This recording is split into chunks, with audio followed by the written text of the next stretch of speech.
it's pretty clear. One out of every $3 now follows an ESG or sustainable overlay. And I think people are just really opening their eyes. I don't care if you're a tree hugger or not. It's pretty clear that if you're not paying attention to how a company is addressing issues around climate change or, I don't know, activism or corporate governance, you may actually be missing the boat, and you have to be careful. On this episode of Early Bird, Dale Wannen, president of Sustainvest Asset Management. Dale joins the podcast today to talk about sustainable investing in 2023, including how to tell if a company's stock is good for environmental, social, and governance standards. If you're an investor looking to stay on top of the latest market trends, then you're listening to the right podcast.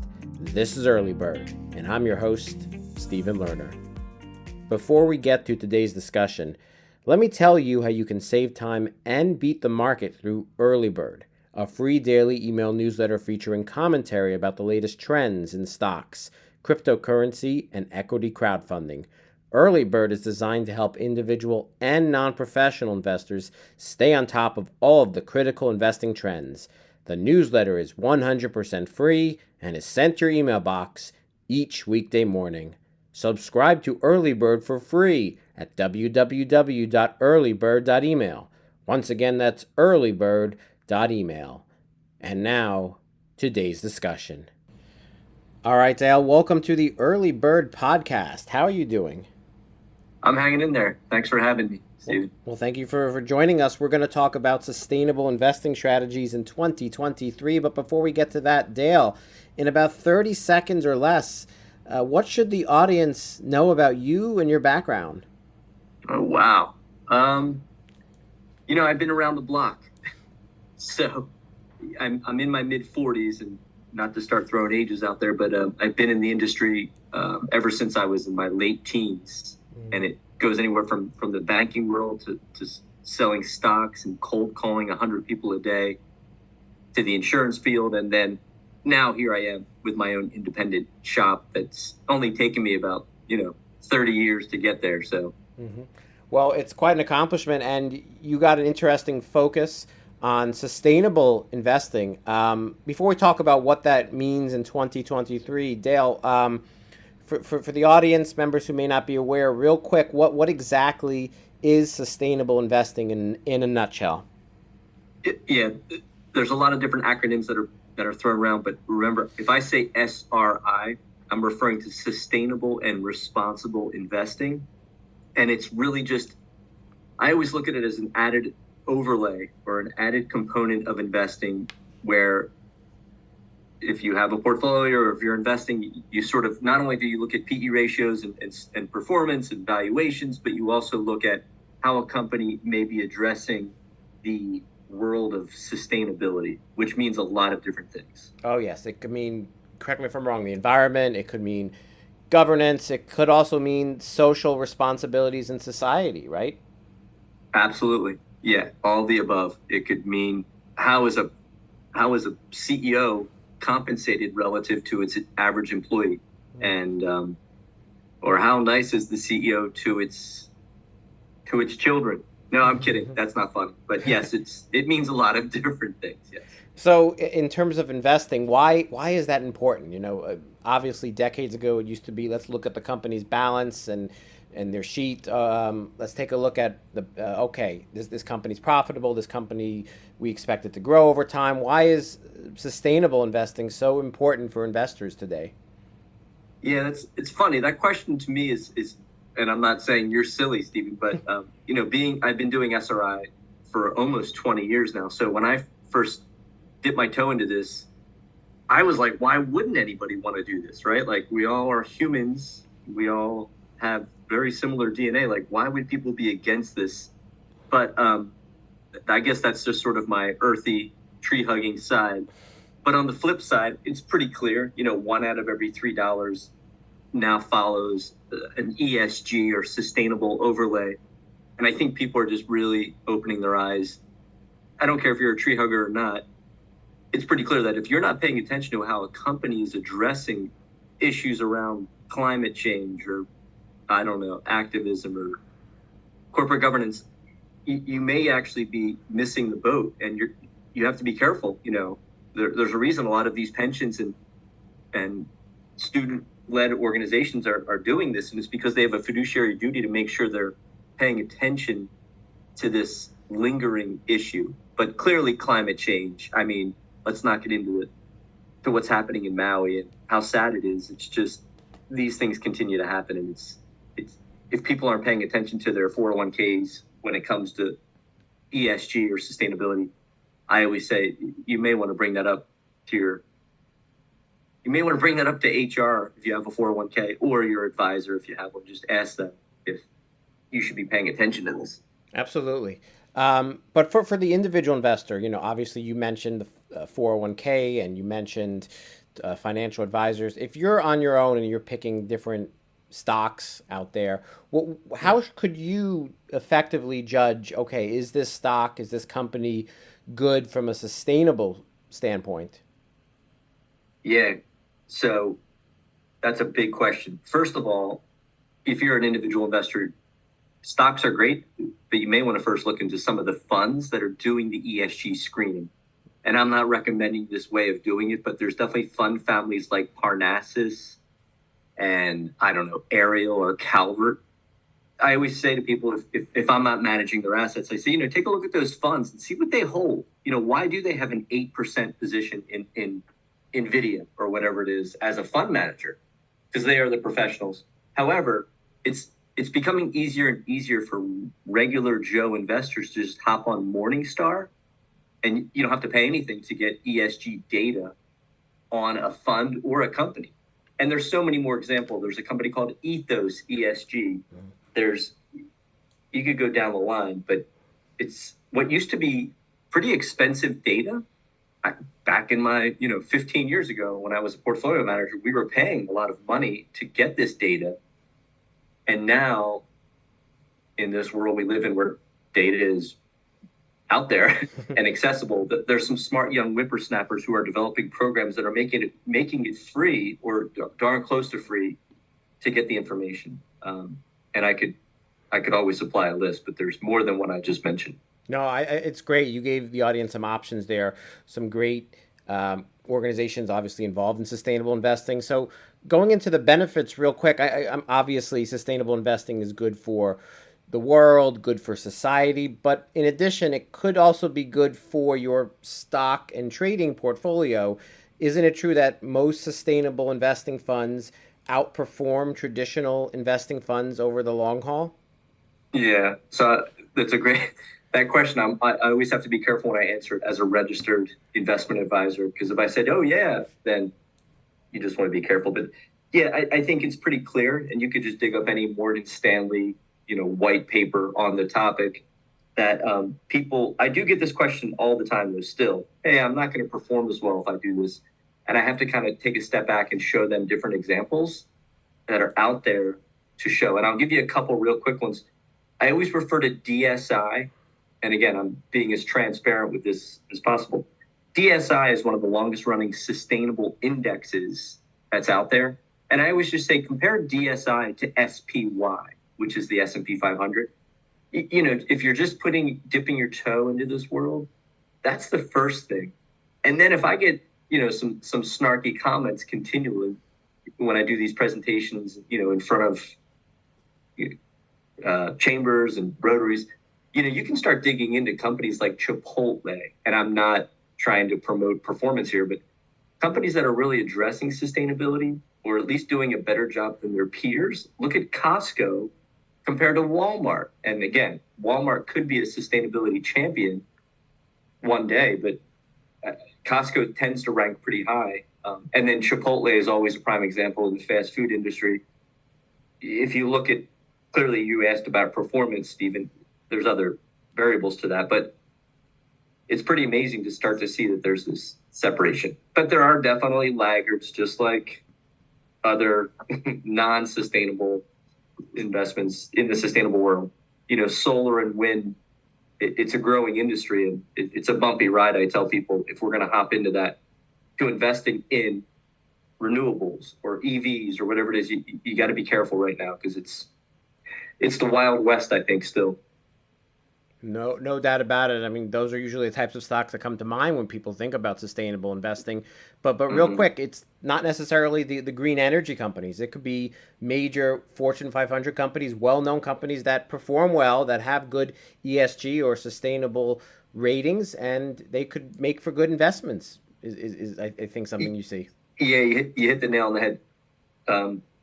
Absolutely, and it's great that you mentioned that. And I'm not giving advice here, but my clients tend to own, maybe 1 or 2% of their portfolio. I'll dip into alternative energy funds that hold solar and wind. I do have clients that are more, and I should stop saying this, more the tree hugging type, and they have up to 10% in alternative energy, but they're playing a little bit of a more risky game by doing so. So yeah, I tend to dip toes when I manage portfolios lightly into these industries. People think, oh, you're going to be 50% off solar. Like that's not the case. It might be 1 or 2%.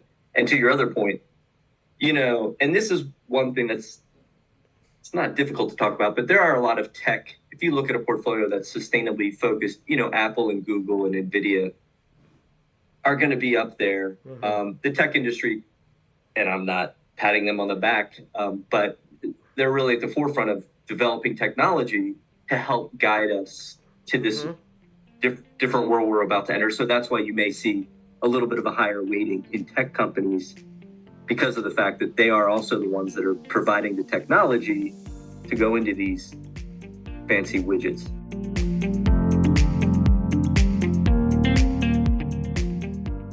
Good point. When we return, we'll hear from Dale about the top sustainable investing trends in 2023. But first, let me tell you how you can become a more informed investor through Early Bird, a free daily email newsletter.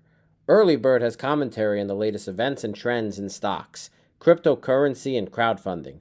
With Early Bird's daily weekday email, investors can quickly stay on top of the trends and beat the market.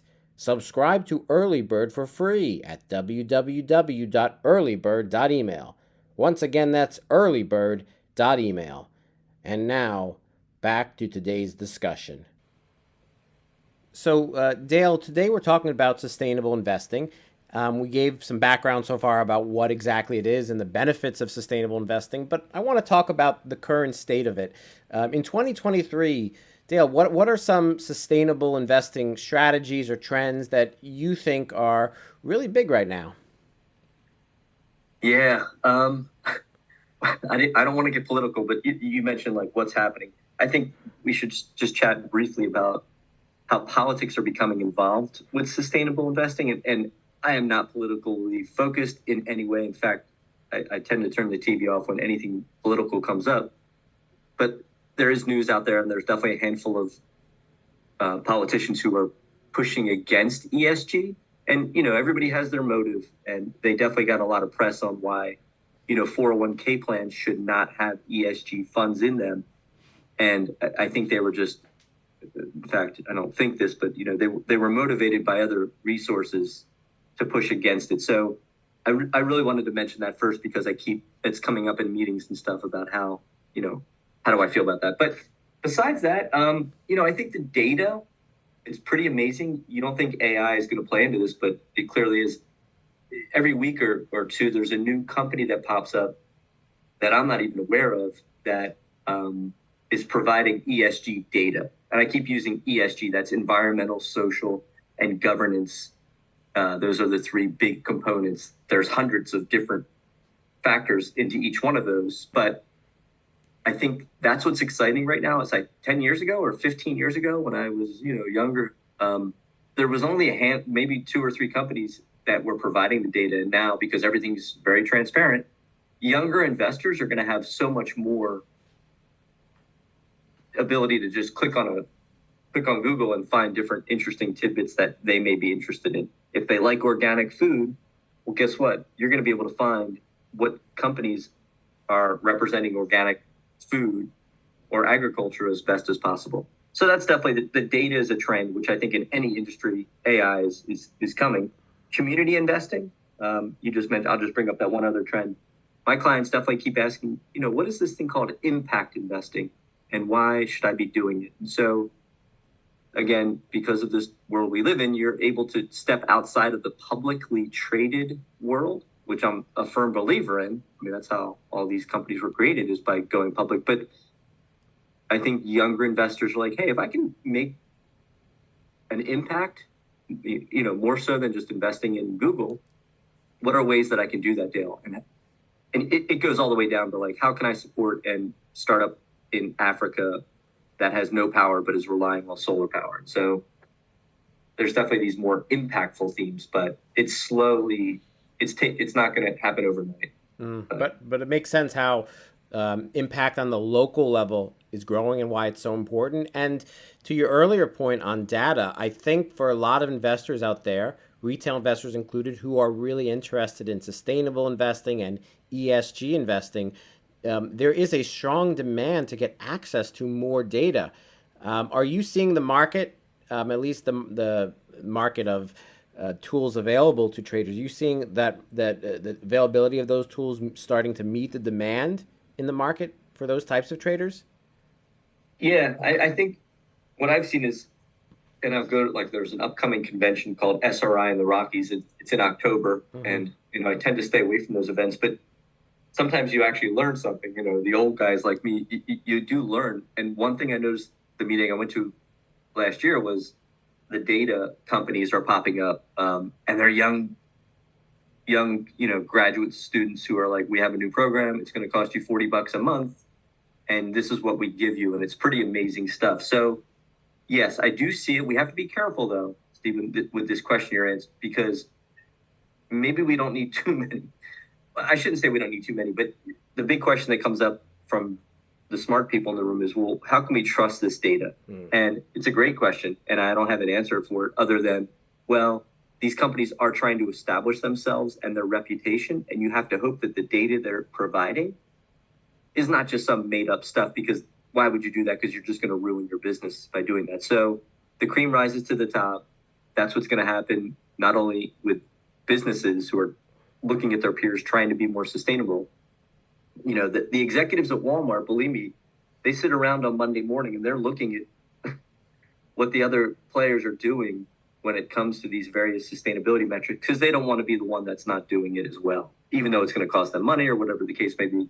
But to that point, it's a good thing. But I guess, Stephen, if I see a new data company every week, I do get a little nervous that we just have to make sure we vet them as much as possible before you just jump on board. Absolutely. You got to make sure you know where the data is coming from. It's part of what makes a good sustainable investing strategy in 2023. And to that point, I know, Dale, you recently published a book on sustainable investing. It was called Don't Feed the Clowns. Real quick, what exactly is that book about?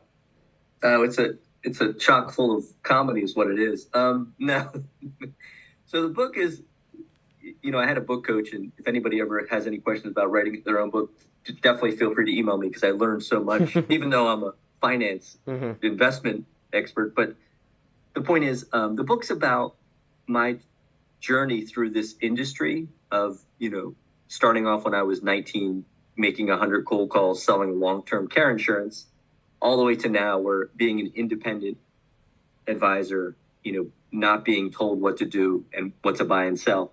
But it also takes people through the journey of, hey, if you're interested in sustainable investing, you don't have to be, a Grateful Dead head hippie. You may want to read this book because there's some interesting tidbits. Like, one of the chapters is called Hippies and Cowboys Hug It Out. And that has everything to do with the renewable energy world, and how Texas is leading the way when it comes to solar and wind. You would never believe it, but Texas is the largest producer of solar energy.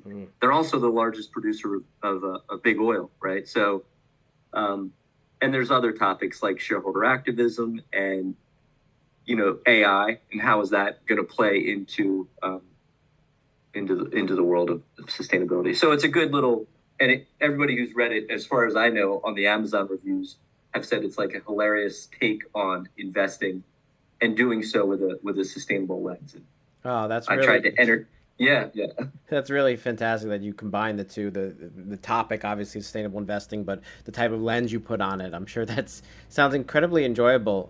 Dale, real quick, in about like 30 seconds, cutting emissions targets. That's one of the big trends I keep hearing about in 2023 from companies. Is that making its way into sustainable investing as a strategy to look at?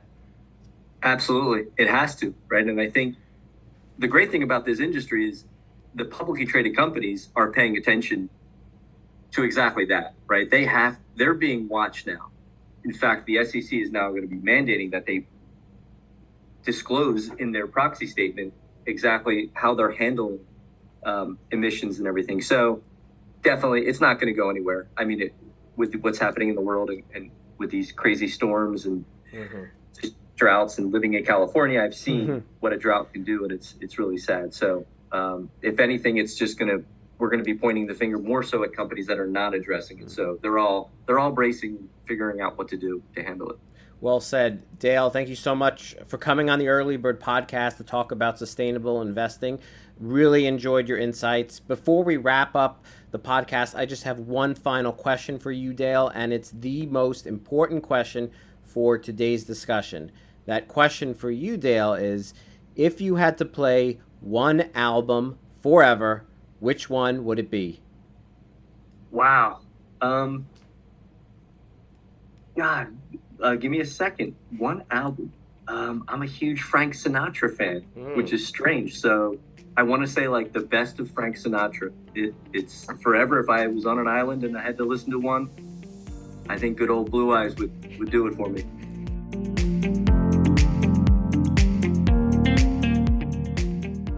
Thank you again to Dale Wannen for sharing your insights on sustainable investing. And thank you to everyone for listening to today's discussion. We'll be back next week for another episode of Early Bird. Have a great day.